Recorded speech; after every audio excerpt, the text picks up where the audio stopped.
Hello friends, this is Hari from the channel Decode with me. Today we are going to learn about Android architecture, a formal guide.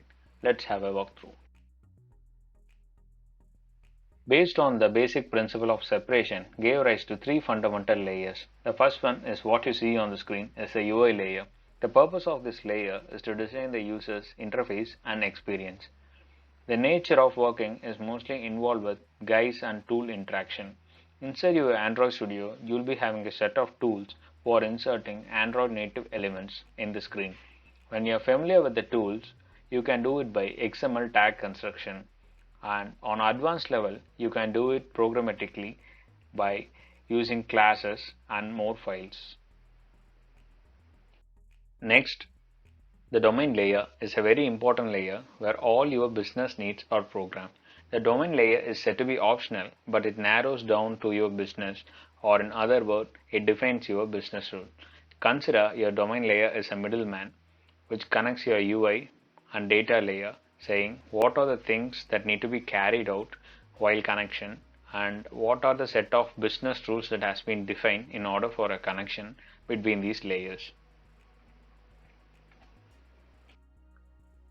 Talking about business logic, let us understand fundamentally what it does with simple terminologies for connection mechanism. First, the methodology. Set of rules or core business logic behind a connection or a data exchange between the layers. Where to connect, the time, depending upon completion of another work. It may be a state based on which the connection need to happen. Then where to connect, based on certain condition, which may be like you can fetch from a remote source or a local DB. You have to decide from where it need to be fetched. Then with what need to be connected, place where you get your data. For an example, you have multiple sources of data from which you can be fetched the data. So you have to decide on certain condition where it need to be fetched. So this is a simple explanation of how a business logic is defined inside the domain layer. The last and another important layer is the data layer. The data layer is the place where your data connection happens and from where you retrieve and store your data. The data that has been created by you or the data is from a remote source.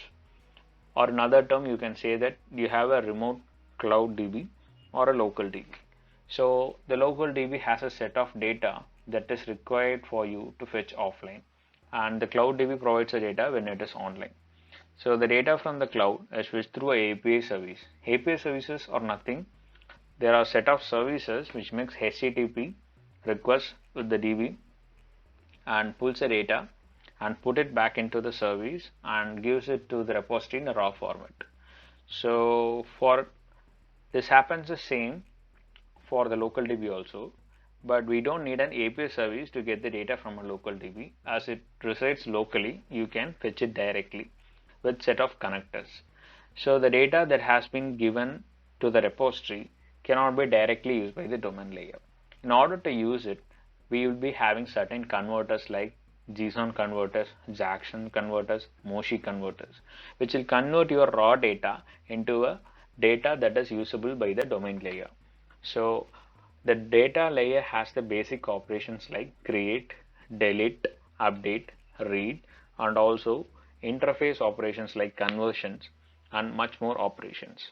So these are the certain behavioral properties of a repository, and the converted and usable data objects are transferred to the domain layer. From the domain layer, the data has been transferred to the UI layer, which will be shown on the UI screen in a more presentable way.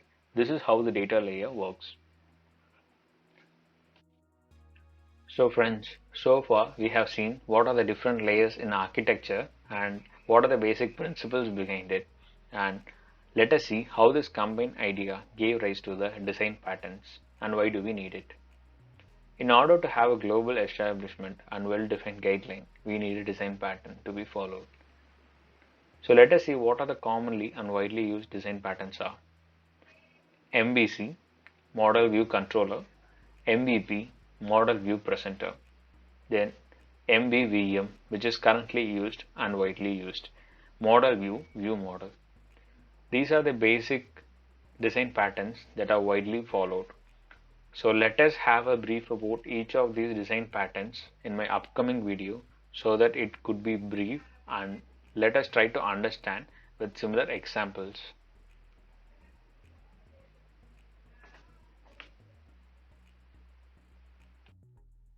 Thank you for watching. Please subscribe to my channel and like the video and press the bell icon for getting notified for my future videos.